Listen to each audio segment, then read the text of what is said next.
The last thing you want is for something to go wrong with your plumbing, but it happens a lot.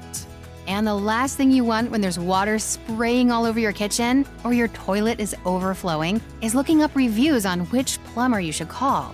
So let me save you some time. Call the Art of Plumbing. They're always on time. They can locate the problem and fix it right away. They even help with solutions to stop any future problems. Save time. Call the Art of Plumbing today. 541-951-9405. Hey, come take a walk with me. Not like you used to do. Do something different and put yourself in other people's shoes. Open up your mind and open up your eyes and change your direction, change your perspective.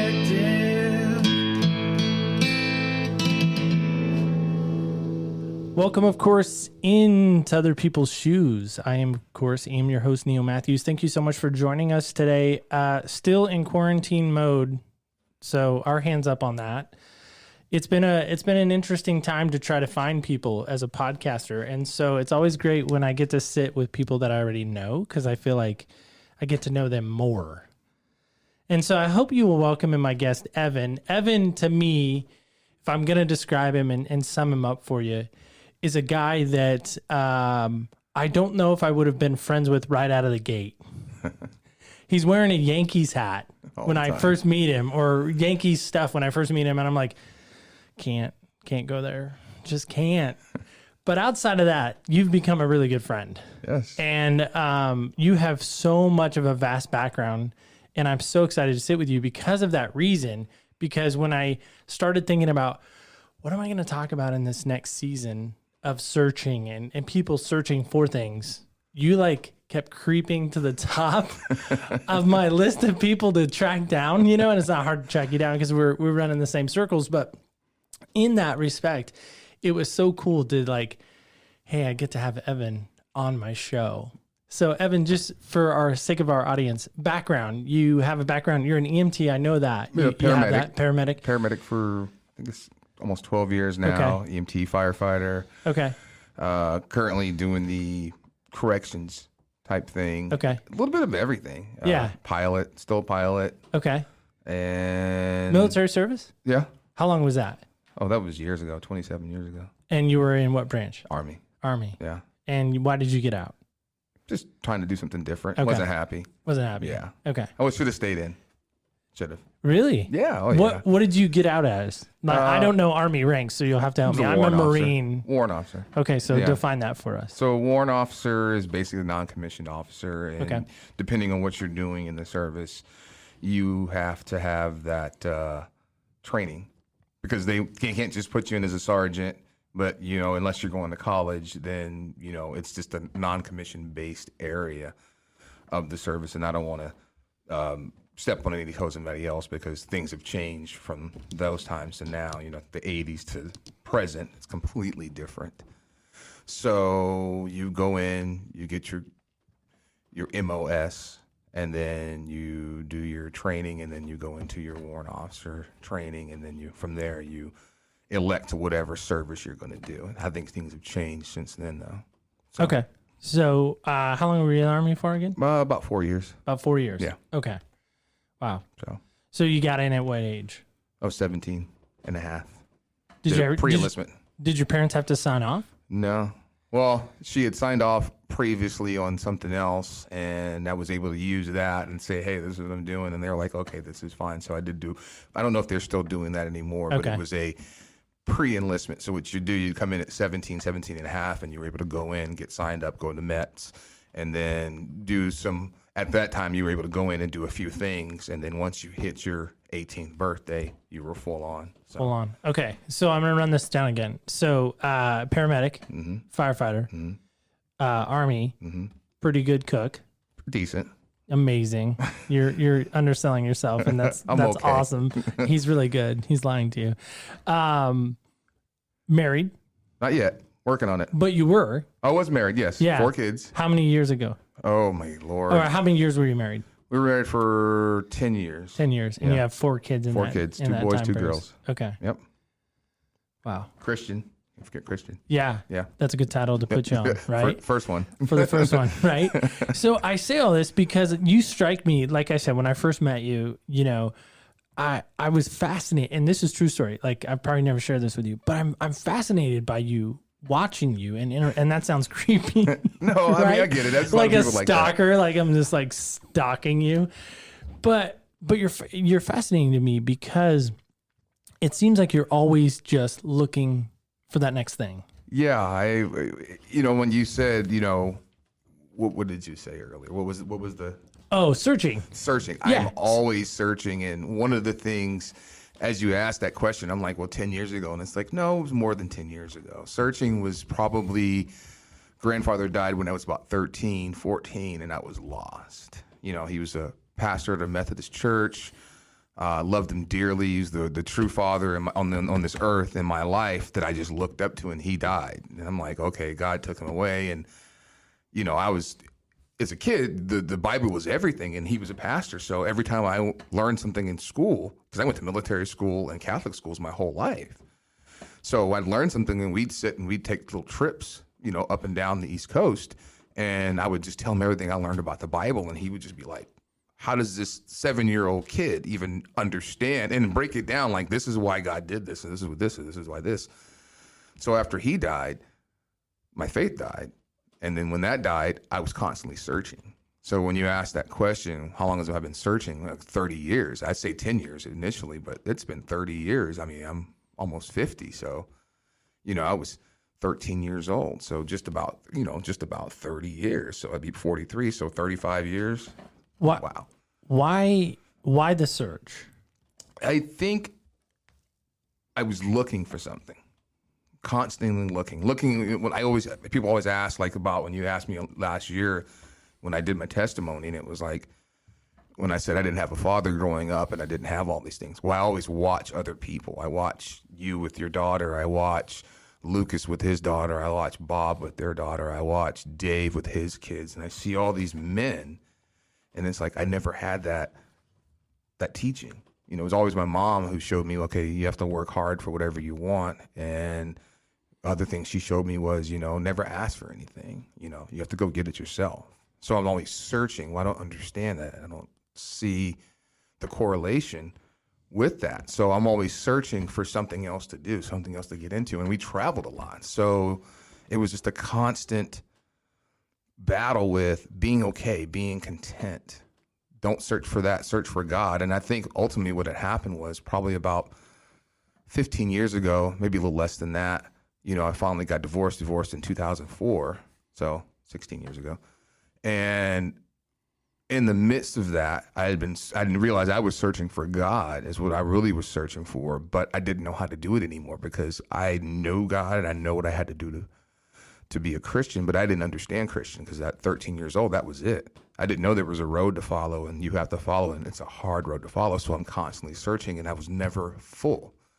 So to truly answer the question, I was searching for something to fill me and that void, fill the void of my dad not being there, fill the void of having kids and being, I often tell people I was a horrible dad. I was, I didn't know, I didn't understand. I didn't have that upbringing. As I see all the men that I know in my life, and people don't realize is I admire them. I don't praise them, but I admire them because that's a piece of me that was missing as a kid. So it's constantly that search. But what it was God saying, don't look at other people, look at me first. And now it's that search is starting to go away more and more and more, because when I want something, I just go to God and say, hey, this is what I need. I don't want to look to Dave. I don't want to look to Neil. I don't want to look to Bob. I don't want to look to Don. I want to look to you first. And then he'll put those people in your life. So that search has really narrowed now to, when I want something, I'll ask a question and then I'll ask God, because the first thing my brothers will keep me do is informed is like, hey, don't ask me, ask God. We'll pray for you on it, because he's the first one. So yeah, obviously you're older than me. A little bit. But I'm wondering about that too, because for me, growing up, my dad was always gone, Marine. My mom was always working hard, to provide for us because my dad was gone. So right. Somebody had to be home to keep working. It took two incomes, much like today. Right. It takes two incomes to make a household, right? those that have one, I don't know how you do it. This mathematically makes my head hurt. But I say that because, you talk about not being a good dad. You talk about not having that good role model. Charles Barkley said years ago, I'm not a role model. And people blew up over that. You're a basketball player. Of course you're a role model. You are a role model. People see you. Yeah. And so I wonder about that. Like, what role models did you have in your life, and how did you know that they were good, and how did you know that they were bad? One of the things, it's a good question. One of the things that I looked for in people were how they reacted to situations. One of the things about me that people don't realize is I constantly test. I'm a tester. I'll test the waters with everybody. You're very testy. Very, very, very, very testy. And most people, if you don't understand me, I'm very complicated, but yet very simply to figure out. You'll say something and I'll have a response immediately, and it's a test. And when people don't respond to it, I laugh and I go, you figured it out, huh? And they're like, yeah. I said, I'll catch you next time then. In my mind, I'll say that. I won't say that out loud. But so back to the question, how do you deal with your kids? How do you deal with people bombarding you with certain questions? And I didn't realize this, what was your faith? Did you believe in God? Or are you just like this or just like that? What's your relationship with other people? Because to me, relationships are very important because I grew up without a dad. So any male that I put in my life, if I saw how you responded to people and how you talk to people, I knew that learning as a young kid, that's the way to be. My mother taught me really good responsibilities because it wasn't just you're black or white or Asian or this or that. It was you're a human being. How do you treat other human beings? And that's a godly thing. It wasn't just a human thing because that's what God calls us to do, to love everybody. So that's one of the biggest qualities that I would look for in anybody. And I was always a male figure because I didn't have a dad. So I was constantly, there's that search again. Who is it that I can follow? And that's what it was before I understood. God was like, follow me first, and I'll put those in your path, where I am now. So I would watch people, and I would pay attention, and I would see things. I would see how they responded. I would see how they responded to their kids, because children are learning. And so I looked at myself as a child. What are you going to teach me that I don't already know? Because at the age of 15, I had already known what I wanted to do and where I was going to live and how I was going to do that. I feel I was blessed with that because I was intelligent. But who put that in your heart at 15? It had to be God. Okay. Honestly, because there was nobody else around to watch. If I followed my mom, she wasn't going down a good path. I had friends that were my own age, but they were just friends. They were brothers. There was no dad. So what else was left? Because I looked at the world as just like, the world's against me no matter what I do. Young black man in the East Coast. Living in Atlanta. Yeah, I was going to ask you about that. I mean, obviously our listening audience can't tell, but maybe they can, but I don't think you can tell necessarily by somebody's voice their race. Sometimes you can, depending on, I don't know. We'll just leave that alone. Well, I was thuggish or something, what I'm saying. But that's what I'm saying. I didn't want to go there, but no, it's true. I didn't want to go there. It's not a stereotype. It's just true. Yeah, it's true. It is true. But I'm wondering about that too. I mean, do you feel like you fell into a statistic by some standards? It depends on, I'll tell you this crazy story. Grew up on the East Coast, grew up in New York City, lived in Atlanta, all over the place, right? And then moved here, not here, moved to California in 94, late 94, probably like October or something, 94.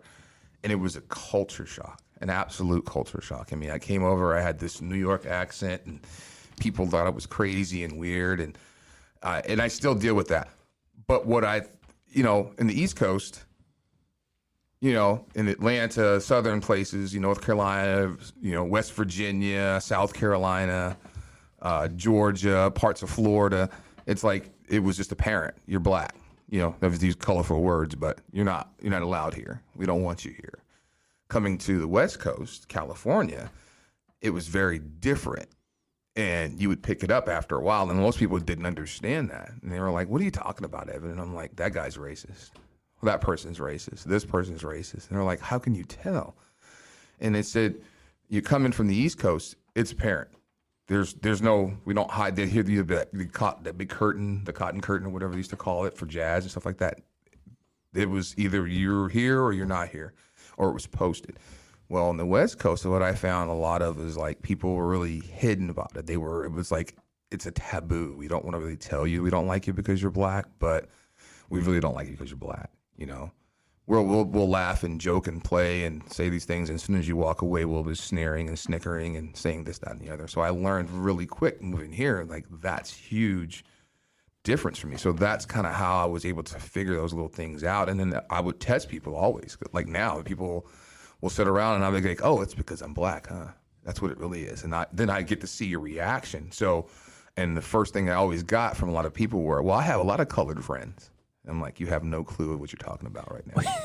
What does it even mean? I have a lot of color. I think for me, there was that when like somebody I had met here when I first moved back about 4 years ago, and they were like, there weren't a lot of black people here. So what do we do? Well, there's the colored people. There's a lot of Hispanics, but there weren't really black people. So it was like we were colored and da-da-da-da. And I'm like, well, that's great, but there's TV. Well, then the stereotype people on TV were different than when they met me. They were like, you're different. What makes you so different? And that kind of ties into your question.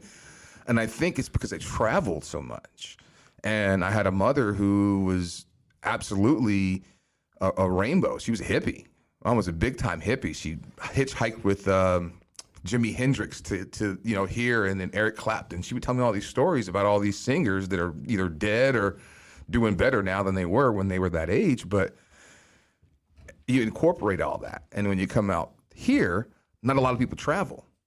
They have the unfortunate of, I'd say it's unfortunate. I think travel is what made me Evan, because I got to see different cultures, and being in military school, because the school I went to, I was probably one of, 3 or 4 out of 3,000 or 4,000 kids in school that were black, but they were from other countries as well. So it was, Asians and Europeans and all kinds of different people. So that adds to that piece that builds, I think, that repertoire, as you would say, and functioning with other people.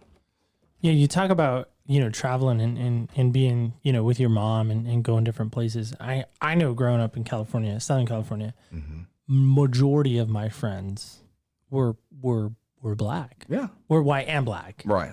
I mean, I don't think I had too many Hispanic friends, which is surprising because it's California. Southern California. Right, too, especially, yeah.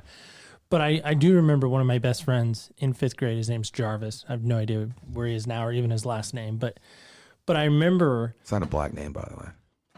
Jarvis isn't a black name? No. That's okay. I was like, I don't even know how to respond to that. I'm like, it's his name. Okay, fair enough. I had another friend, by the way. I had another friend named Charles and Justin. Also not black No, names. neither one. Yeah. It's not like I had Funny, right? Antoine. Black. Is that a black name? Black name. Okay, fair enough. All right. Okay. But I don't know. I don't either. Never gonna get letters for being racist. Right. Probably not. That's not true. But my point is that, like, one of my best friends growing up, his name is Jarvis. And I remember walking home from school one day, and this kid, white kid, called him a crab. Crab. And I'm like, okay, big deal. And Jarvis is like ready to fight the guy. And I'm like, I don't understand. I don't even understand crab. What does that mean? Apparently, it was backwards. a slang term for what you would call a Crip. Oh. A gang member. Crip. Okay. Bloods and Crips. And that was a slang term of what you would call them. And he didn't want to be referred to as that. Because he wasn't into that. Right. Yeah. Yeah. And I also remember the first time a white classmate called another one of my classmates the N-word. I won't say it because I hate that word.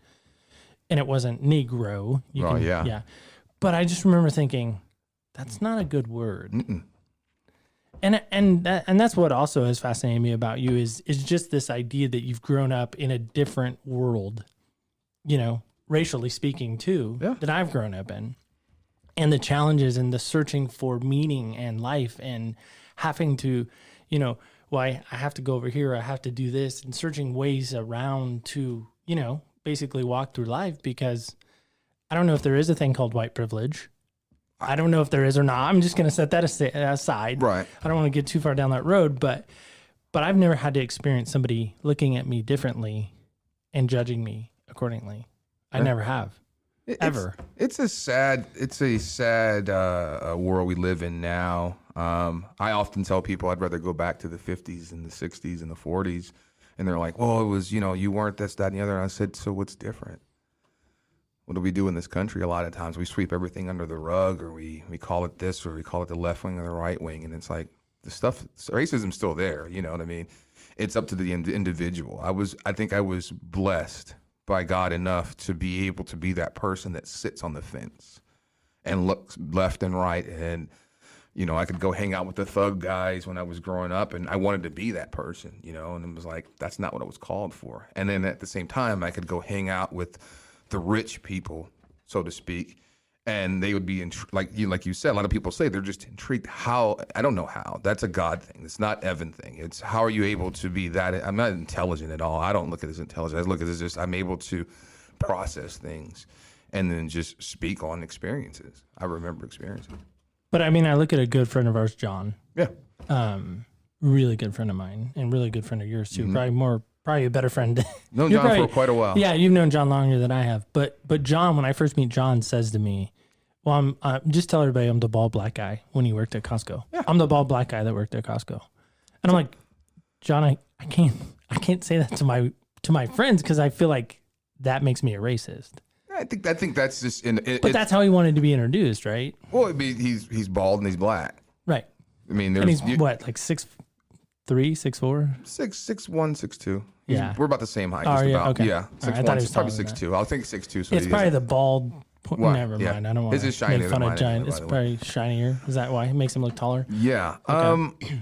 And I get that a lot too. Like you mentioned earlier about, you know, how to identify. I hate this African American. I you know, and I don't know this isn't this show, but that's a search. The search for me is why do they have? Who decided that's what I have to put on my thing? I'm black. I'm brown. Whatever you want to call it. How about just call me Evan? Let's get rid of that whole piece. You know, instead of having to identify, you're a human being.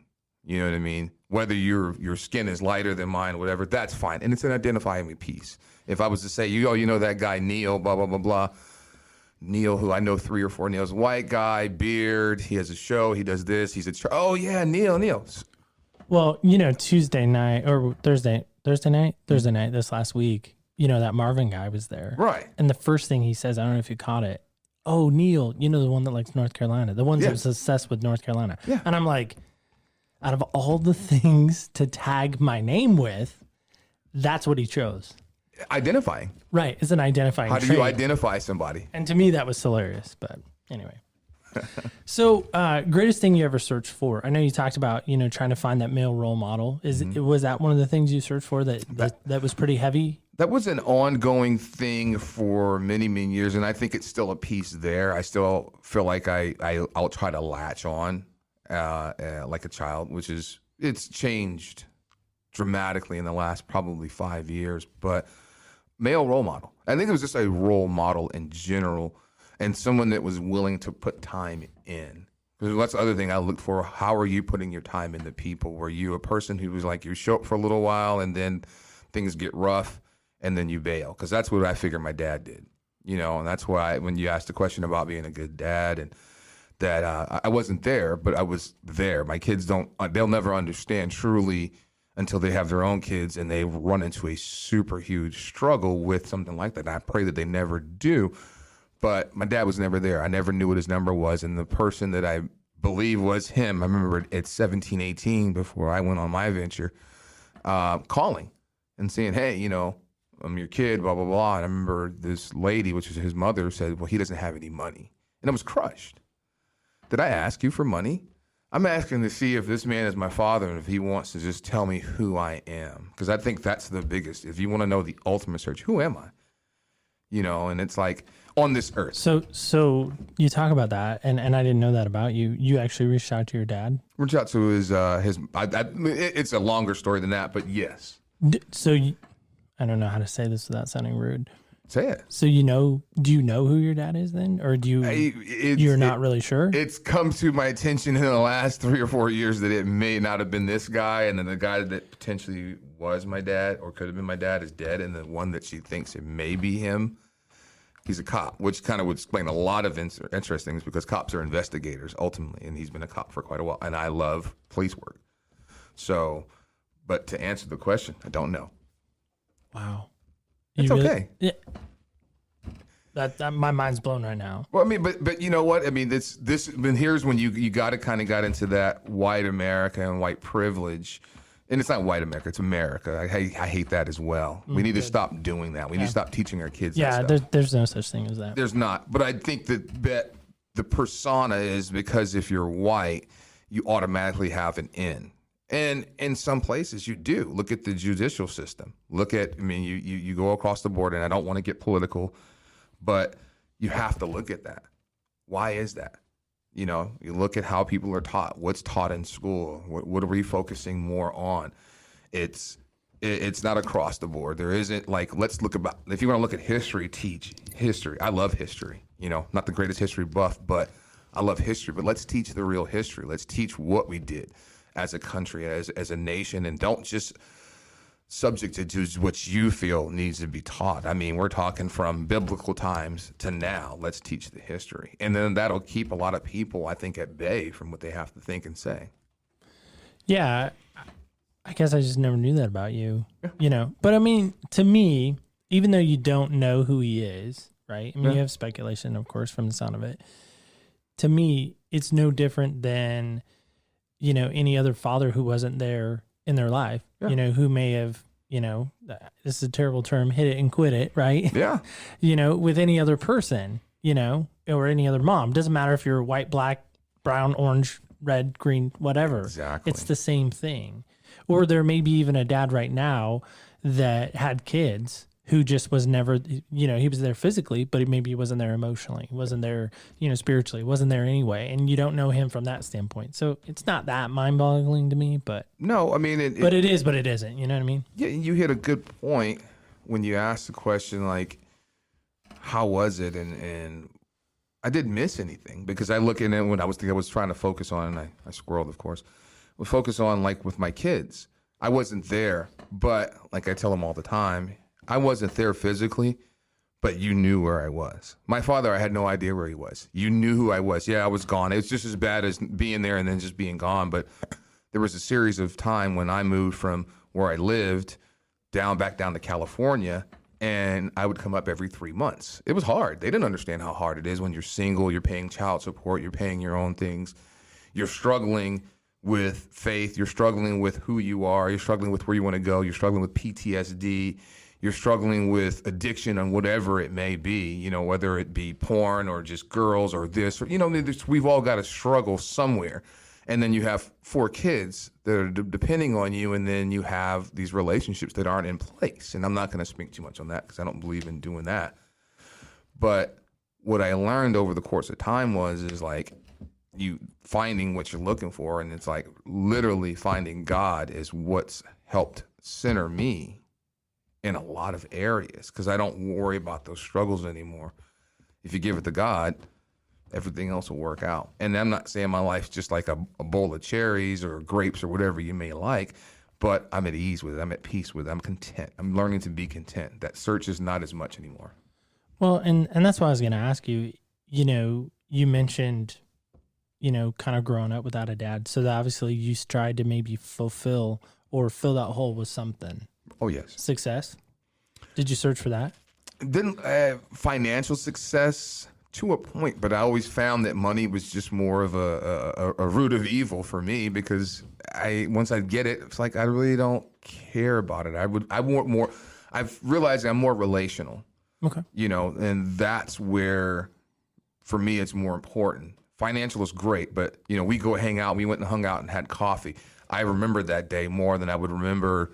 I remember the time with the Yankee and stuff like that. That to me is a good relationship. Well, if we went out and I worked for you or you worked for me or whatever, and I paid you and I took care of you, all this money, and it was money's just another evil thing that we use to say, here, just go away. Here, I'm going to make you happy by filling you that. But I'm more fulfilled with sitting and talking, having a conversation, even if we're arguing. I mean, I leave and go, I still love you, man. You're still my brother.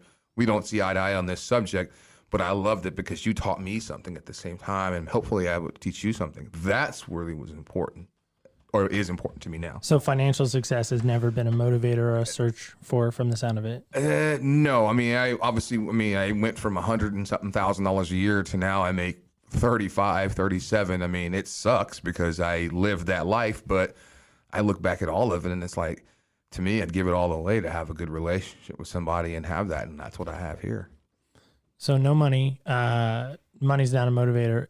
Success doesn't sound like a motivator. No, I'd rather be in the background. Right. And I know that about you. What else? I mean, you talked about girls and relationships. I mean, did you try to fulfill that? That was the other part. And that's where the money would come in. It was like, to get the girl, I had to make all the money and I had to flash the equipment and, I could take you out and they could spend $1,000 on you. And I was able to do that. But did that end up with this snobby girl or some, we always had the scale system, right? I'd get the 9 or the 10 girl. But that comes with a price. I never had the scale system. See, I had the scale system. I'm admitting to myself, been married a lot of years now. Yeah. Prior to my wife, I had the scale system. Right. She broke the scale and threw it away. So. Yeah, it has to be broken. Well, right. I mean, you take my lady right now. We're in that point where we're going to be engaged. We're going to get married, and and people will say you should never say that. You should never tell them where they are. And I'm like, but I want a solid 5. But who cares about the solid 5? What I really was looking for was a Christian woman who put God first and had faith in him. And then she put her relationship and she put her children and things like that. And a lot of people get mad. And in my relationships that I would get in, women that had kids, because I wanted to be in a relationship with somebody that had kids so they would understand. And they would always put their kids first. And I'm like, that is important. Your kids are important. You should never neglect your children. But what about God? What about the man that's in your life that God puts in your life? And that's what I've learned through my walk is it's God, myself, and my spouse, and my kids. Doesn't mean that you're not caring about your kids or anything else, but if you had to make a decision and God told you your kid's not important anymore, what are you going to do? Moses, what did he do? Did he follow God or did he decide he wasn't going to do what he was supposed to do? He followed. And God said, good. That is good. This is a good man here. And that's, I didn't realize that growing up, but that's really what I was looking for in relationships. We'd be going back to relationships with women and I would just be out there with any woman. And I've had 2 solid relationships, one that didn't work and one that I'm in right now, that it wasn't sexual, and that's, and people look at me like, what do you mean? I keep it clean. I keep it what God wants. Until we're married, we keep it separate. And the first one was a young lady in California, and she's now married. She was a Christian woman. And even she was faltering because she was like, I want you to do this. I want you to do that. And I'm like, God tells me don't do that. And I wasn't following God. It was just an instinctual thing. I wanted a relationship that was clean, that wasn't complicated by sexual relations. Kissing was like the most amazing thing in the world, of course, and that's as far as I ever wanted to go. I wanted to be married to that woman so I could grow and let God grow that relationship. And that's what I've learned, and that's what my lady, Charlene, we have. It's a clean relationship, and she follows God first, and I listen to the things that she may say, and I ask her questions. So that's that search for me. God put that person, put her in my life, and that search is over. Because that's who I'm going to marry, and that's who I'm going to be with until I die. And then when I'm dying eternal, I'll get to see her again. So search for, role models, search for relationships, search, obviously no money was ever, again, not a motivator. But to me, do you ever really feel like there's like this thing still out there that you're searching for that you haven't found yet? Not anymore. I mean, look at business. I always said I wanted a business. I love guns. Guns, helicopters, and motorcycles are like, yeah. So I've got to do all 3 of those things. But now I have a business, and I love being outdoors. And the business focuses on a good portion of those. And I'm not going to say what it is because that's not important here. And that was kind of a search. And I wanted this big property and I wanted to do all these things. And it's like over the course of a year and a half, my focus is more on how can I help? Not searching. It's not about me. So that search is more seeking God. And I still struggle in areas of like sitting down and having quiet time. But I read my Bible and I read, 2 particular books in the Bible daily. I try to. There are times I miss days, and I'll double up on the days I miss, and that's one's Proverbs and one I listen to Ephesians or read it. And it's more seeking than searching, seeking understanding, seeking direction. Where do you want me to go with this?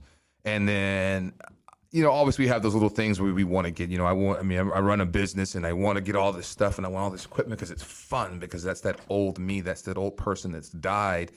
And it's like, man, but I don't need that. So the search, not a whole lot anymore. Just searching. I think it's more of an eternal and more seeking out what God wants me to do and where he gives me little visions here and there of what I can potentially have, as long as I seek him and I'm staying faithful and I'm being obedient. So the search isn't there anymore. I guess seeking and searching, you could say it's kind of the same, which it is. It's probably just a little bit worded a little bit differently. But to search is, I think it's just you have a focused area. And when I'm seeking God, I'm seeking his one particular person. And something that's going to be so much greater for me than just searching for love and this, because God's going to give me that. If I seek him out, which means I'm reading, I'm not just going, oh, I want to buy a gun, so now I'm going to save the money up. Well, it's not that easy seeking God, but it is that easy, because it's studying and listening and taking quiet time and being patient and understanding when no is no, understanding when yes is yes, understanding what maybe means, understanding I'm not going to answer that question. So continue to pray. It's hard because the search, you've got a goal. Once you get to the goal, it's done. When we're seeking God, it's never, from my understanding, what I believe in, once I've got to the point where there's nothing to seek anymore, I'm probably going to die or be dead. So my thought. No, I think that's a great thought. I'm still trying to understand this, because for me, I think it's just very fascinating about you from the standpoint of you feel like you're done searching. You kind of found everything you need to find, right? I mean, like we were talking with Dave earlier, the U2 song, I still haven't found what I'm searching for, right? The old U2 song. But my thing is that how did you know that you needed to search for God? How did you know that you needed to seek after God? Because to me, if I'm going to play the other side of that fence, right? Like, it's easy to say, oh yeah, I need God in my life. I needed him, it was I was such a wretch. I was a dirtbag, whatever. I was a beggar in the street, whatever it may be, right? But really, what put the motivation in you to really search for God? I think the biggest piece was my marriage to my ex-wife. About 2003, a series of events happened, and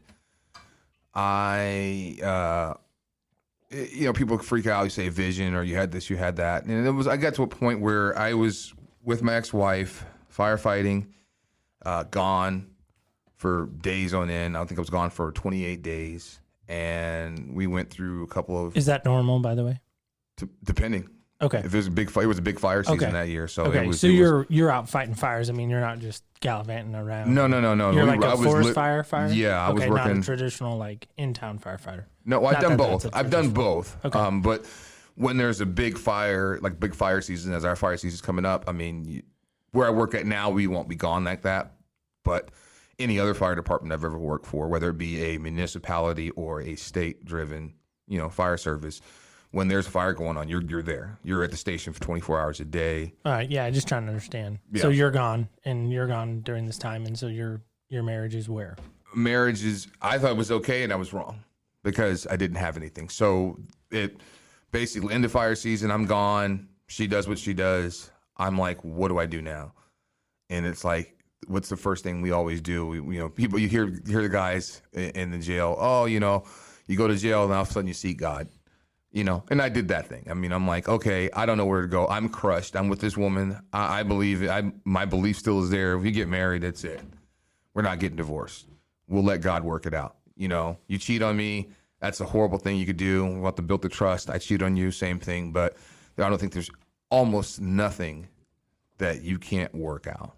Short of doing something horrible to your kids or other people's kids and just doing malicious things. But even then, God forgives. That'd just be harder for me to do.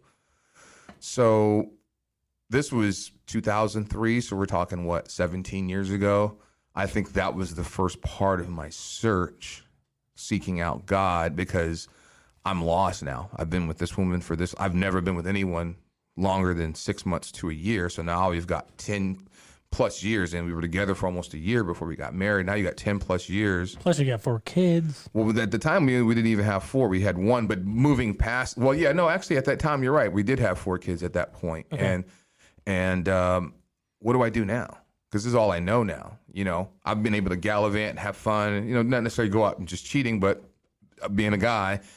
And now I don't have that safety net. What do I do now? And it's like, well, what do I do, God? You know, take me home. Like, I don't want to be here anymore. It's like, no, you know, you're going to have to go through this. And that's where my search started. It didn't end there, and it started, and then it went away. And then I found a church, and then I started going to church, and then I started seeing things I didn't like, and then I just kind of fell off. But I wasn't truly following God. So then I still seeked him, but I didn't put all of my trust and faith into him. Not until about 4 years ago. Then I started realizing, because I was in and out of relationships again, you know, potentially got married once or twice before. And, you know, as I'm going through these relationships, God's just talking to me like, do you really want this?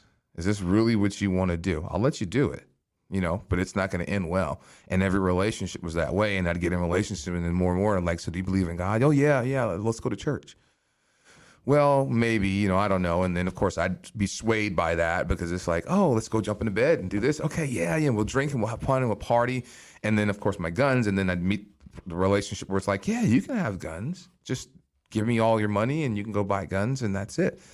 And then it progressed and progressed. And then I had one of my final and last relationships where it was a young lady. She was a cop, and we bought this huge, you know, 3,500 square foot house. And you know, it couldn't go in my name because my credit was horrible, and then I'm paying all this money, and then I'm not really a part owner of the house, because that's what I wanted. I wanted the big dream. I wanted a house, a fence, a family, you know, and it was little series, and I'm like, and God's just tapping at me like, hey, so is this what you really want? This is how you want to live? And I'm like, no. And then he ended that relationship, and then I struggled, went up and down, meeting this girl, and then moved. But the calling was, you need to go back to Oregon. So for 10 years, prior to this, I had been saying, I want to move back to Oregon. I don't know why, you know, but it was like in my heart, you need to move back to Oregon. Your kids are in Oregon. You need to be closer to your children. They need to know you're there. They may not like you right now, but it's okay. They'll know where you are and you're close. So finally, the relationship ends. Reverting back 4 years now? I've been back now? 3.5 years. And it's like, back here. And it was still a struggle, because then I found the church, and John, it's like, hey, come to church, come meet everybody at church. And I come in and I like it. Oh, it's cool, you know, but I'm still seeking that. I'm not seeking, I'm searching for that payday. You know, if I'm a firefighter working down in Sacramento, you know, I can make $80,000 a year, and living in Oregon with $80,000 a year, I already like working 2 days on and 4 days off. I can be home in 4 hours and then stay home for 3 days, go back down. But it's like, God's like, that's not seeking me. That's still doing you. So the final was, I got the job working with Sacramento Fire. And it was horrible going through the academy. I was just like, every day I was just like, why am I doing this? I didn't really want to do this. I finally had a church I was going. I like it. I'm not the person I was. I was baptized. And I know I'm doing wrong, because I was doing everything but what I needed. I was partying, but I mean, I'm sleeping around, doing this, that, and the other. And it's like, that's not a Christian. That's not what you're supposed to do. And it was being convicted by it, and finally made a decision. I'm done. And then I got bounced out of the academy, came back, and that's when my path started. That's when it truly started. I started to seek God instead of seeking all these other things. And it still took me about 6 months to figure it out. And then we did the men's group. And then I just made a commitment. And the more I seek God, the more he opens up my eyes and realizes I don't need all these other things. I always tell people, you know, my guns, you know that. I mean, I had a lot of guns, you know, and I was able over a period of time to minimize that to where now I don't worry about it. And now I have a business where I get to handle guns all day long. And it's like, I still have all these guns. I wanted all these guns. It was like, well, now you have the ability to have all these guns. Now you can manufacture them. You can do all these other things with your guns. So anyway. Yeah, no, I again, thanks for sharing that. And to me, trying to understand, you know, kind of people, how they've searched out God is also fascinating to me, because I think, again, so many times people I interact with, and I'm sure people you interact with, they think God's not real. you're seeking something that's not real, that doesn't really exist. There's this moving horizon Right. that you're never going to get to. No. And to me, I was wondering kind of how that journey kind of meshed together, you know? It just, I guess it's not, for me, growing up as a kid, I've seen a lot of different things. And being a paramedic, I've seen a lot of different things. And, you know, it's always, we evolved from the ape and all this. Okay, that's ridiculous. Throw that out of the window. Well, you know, there's luck. Nah, you know, if there was luck, then these things had happened. I wasn't just lucky, you know. I often say from the age of 14 to 21, I should be dead growing up where I grew up in the East Coast, you know, either dead or a junkie, you know, and it wasn't there.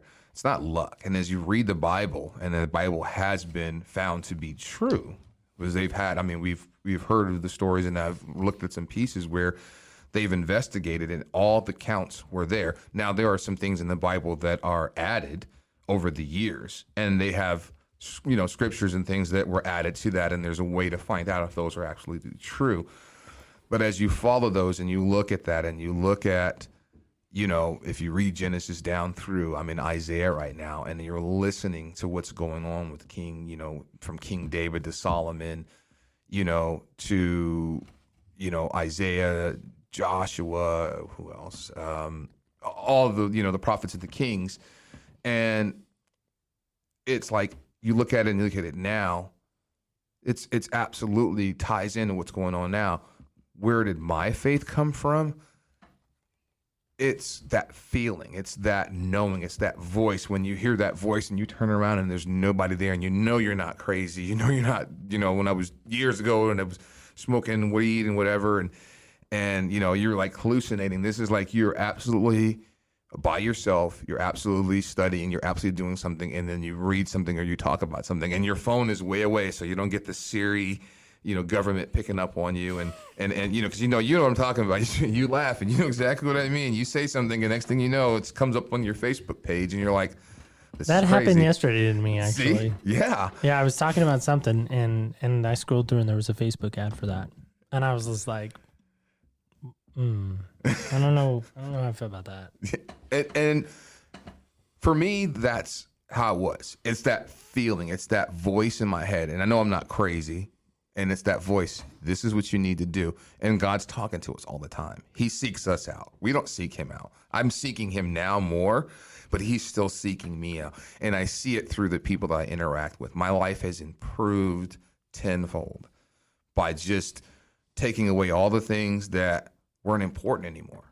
You know, and then it's more or less, I hate to say this, the people that I surrounded myself around and the things that I wanted to be involved with, and where I'm more so now involved with the church. I'm more involved with helping people here, and then finding other people out there that need help. You know, recently just worshiping in the church, playing the drums. You know, this is the highlight of my week is when I'm down here. And Sunday, of course, you know, obviously with COVID-19, we can't all meet together, but that's how I found God, how he connected me to being able to hear him better. You mentioned corrections, your correction background, right? And even your kids, we've talked about them, Yeah. you know, a few times. What do you think they, and maybe it's two different questions really. So what do you think the people you're interacting with in corrections, what do you think they're searching for in life? And then the second question, what do you think your kids are currently searching for?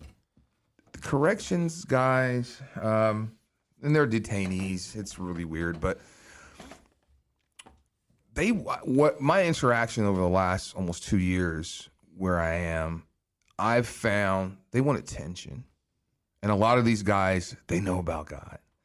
And yet they haven't found that. They're still searching and they don't know themselves because God's talking to them, because that's why they end up back here, or they need a break.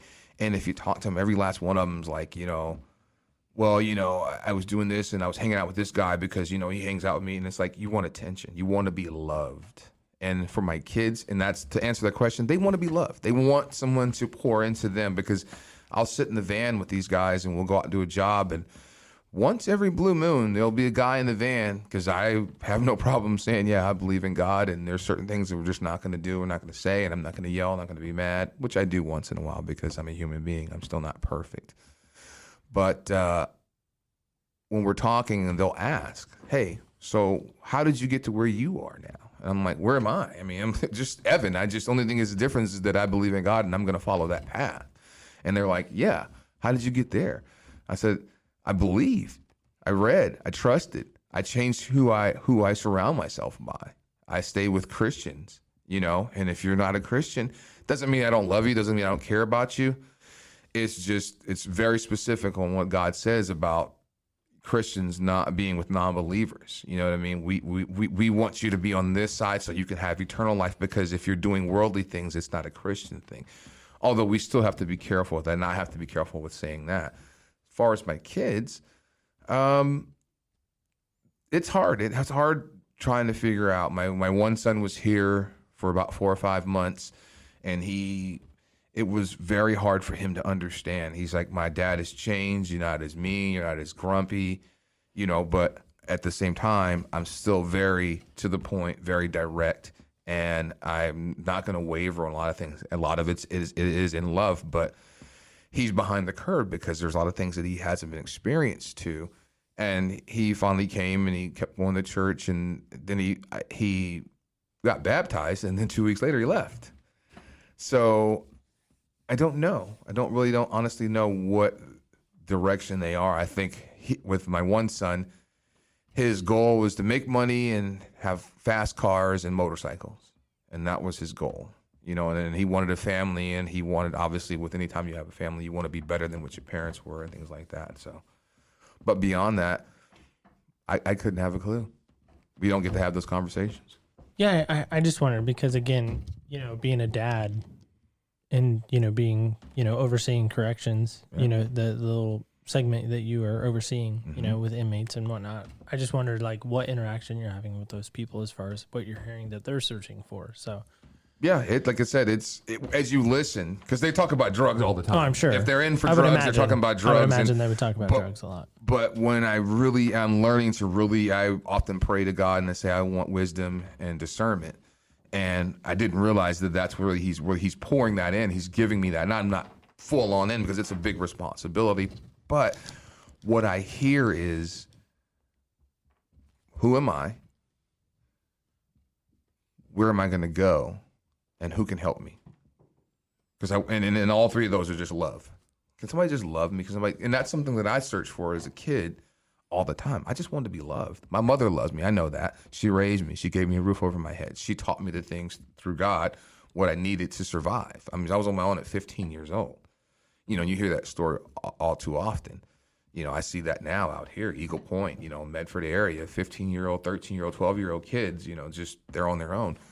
These guys in here, they're looking for that attention, and that's what's missing. And I believe they're truly seeking God, but they don't know how to do it because they're so hung up on getting high, drunk, partying, stealing, and the violence that they're not able to hear Him.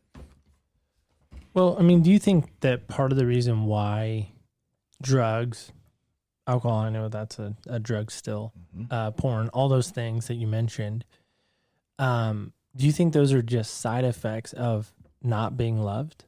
Yes, absolutely. Because you're searching for that fulfillment somewhere, and you're getting that fast fix, if you will, and then it's gone, and then you're left with, okay, now what? Now you're depressed, you're tired, right. Your body's the side effects of all of that, up, right? Yeah, and you're still empty.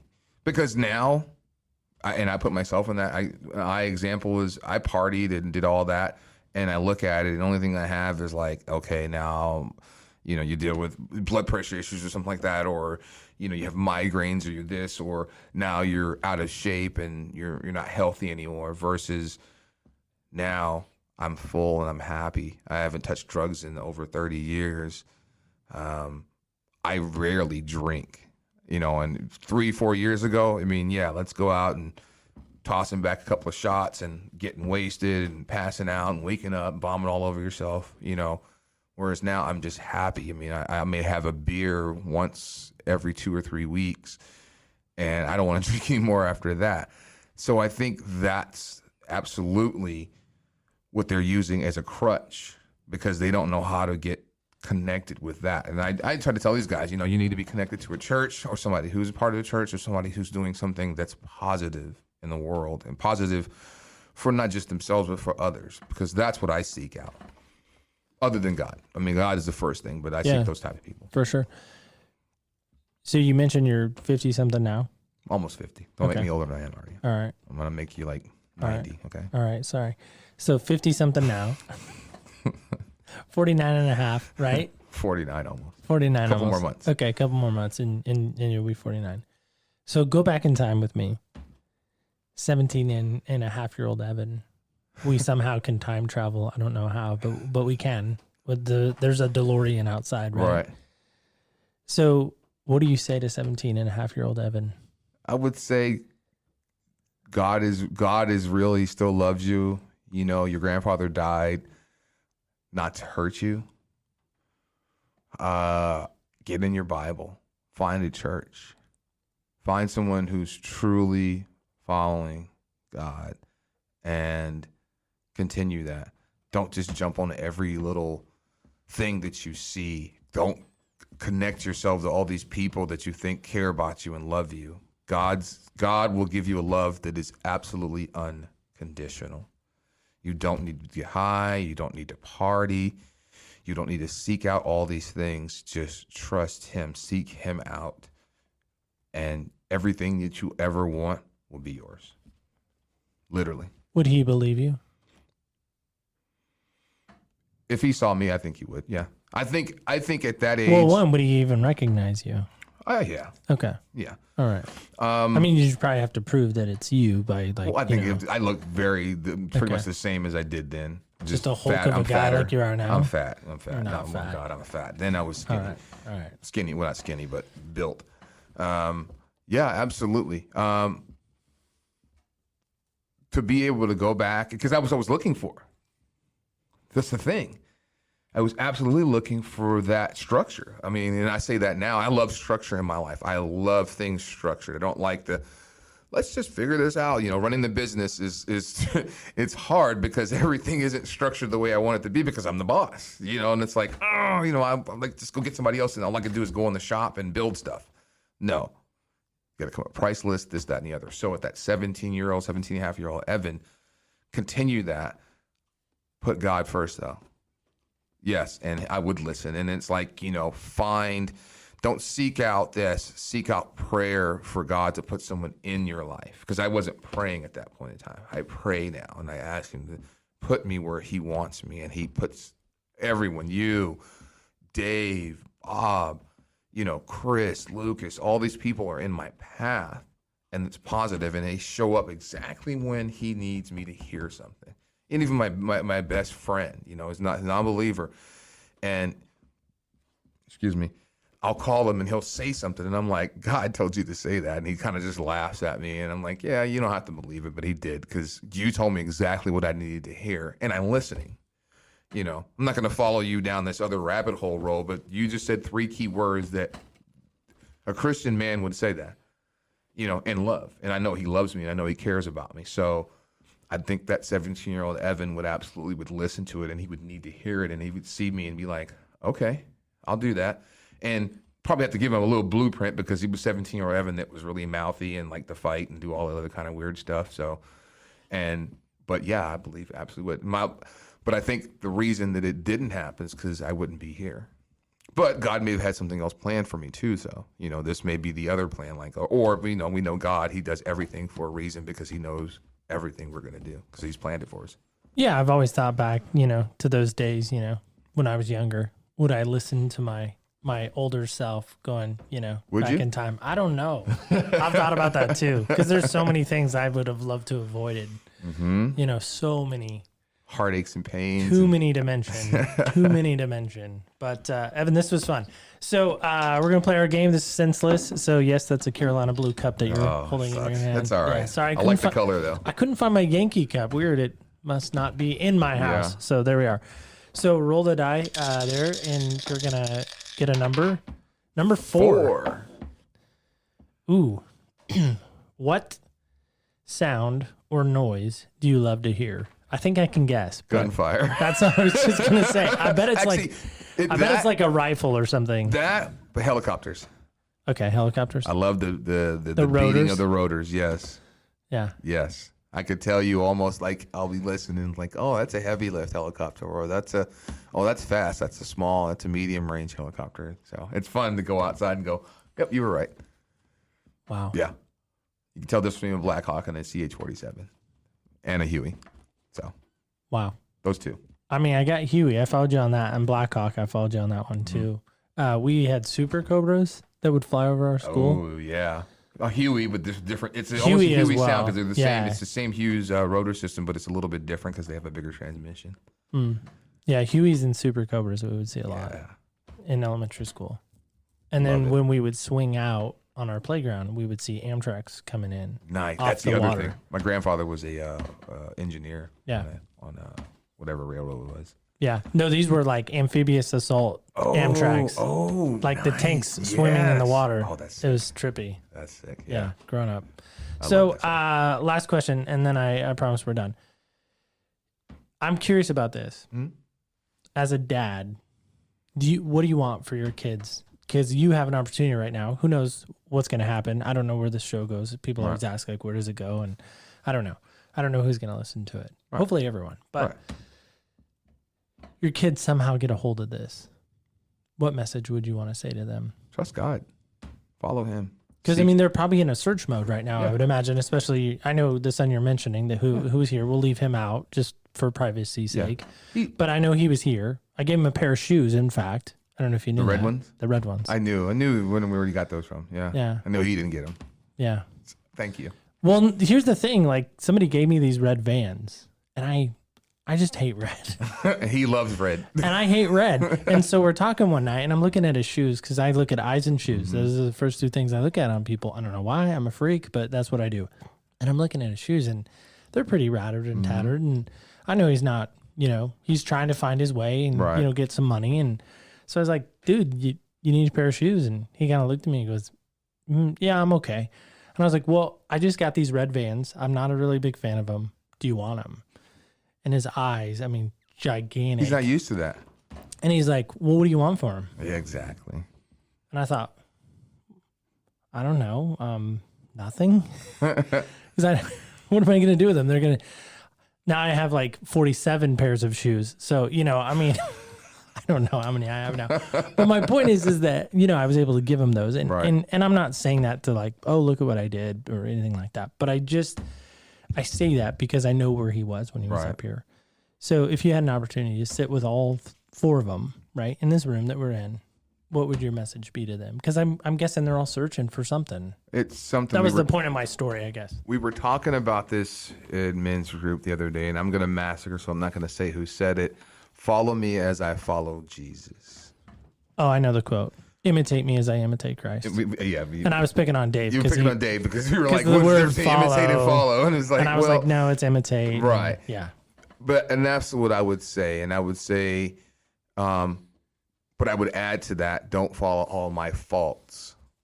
But as I try to follow and serve God, so should you.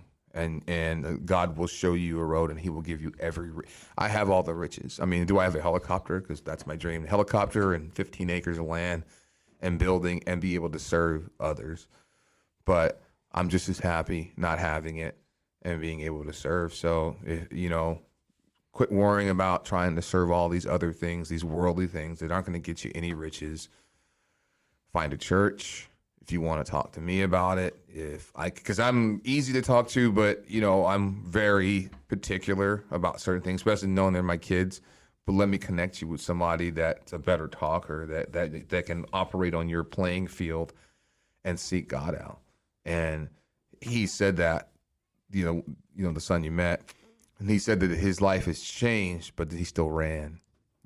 Stop running, because you can't hide from God. Well, some people think they can outrun God.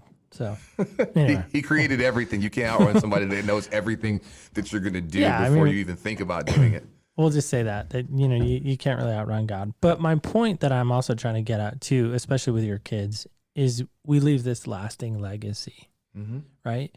And so I would hope, and I think everyone's hope is the fact that, you know, we're searching for contentment. We're searching for these things on purpose because we found that this is the only thing that really can fulfill those things. That's it. Yeah. So, well, Evan, thanks so much for coming on. Thanks for being a part of this. I really do appreciate it. Thanks for having me. Absolutely.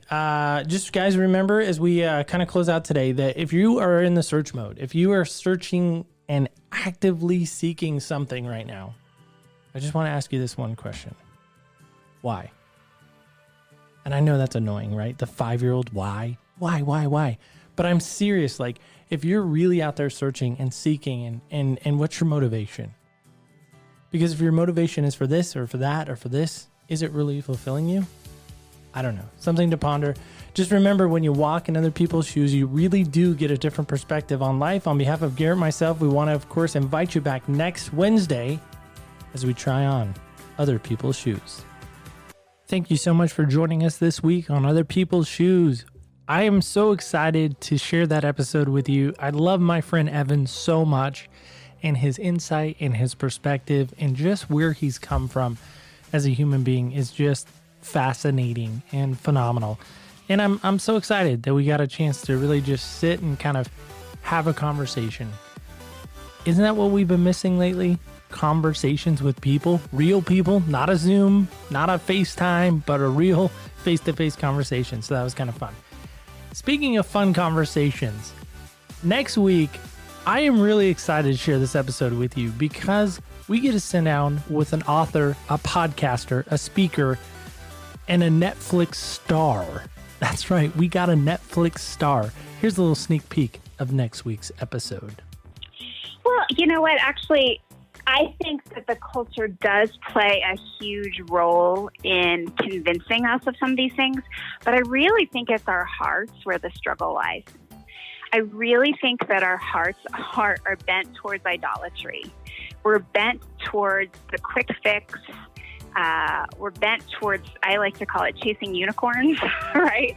Like, I love that phrase. Can I steal that? That is a great phrase. Chasing unicorns. Oh, that's my favorite phrase now. I'm going to start saying that. Thank you for that. Keep going. Sure. But it's like we believe and we tell ourselves these lies all the time, right? Like, it is that next thing that will make me happy. So the single person. That is right. We're going out to the great state of Texas, and we're going to be sitting down with a very awesome young lady. Her name is Heather Creekmore. She's an author of 2 books. She runs a podcast, and she is a Netflix star. You'll hear more about that in the episode. Of course, opspodcast.com is a great place to go visit for past, present, and future episodes, of course, that happen each and every Wednesday. That's when they come out and are available to you. We are on the hunt, the search, the quest, trying to find a compass, trying to read a map, something of that nature for our next guest. So if that's you, you're hearing this right now and you're like, man, I would be a great guest. Awesome. We would love to be in touch with you. You can do that at 203-548-7463. That's 203-548-7463. It is a text-friendly and voicemail-friendly phone line. So please, of course, feel free to reach out to us on social media, Facebook, Instagram, and Twitter. All of our Facebook, Instagram, and Twitter all are under the same name, OPS Podcast Show. That's where, of course, you can find us on all 3 of those networks. And, of course, last but certainly not least, remember, when you walk in other people's shoes, you really do get a different perspective on life. On behalf of Garrett and myself, we want to say thank you so much for listening. Have a great week, and join us next week as we try on other people's shoes.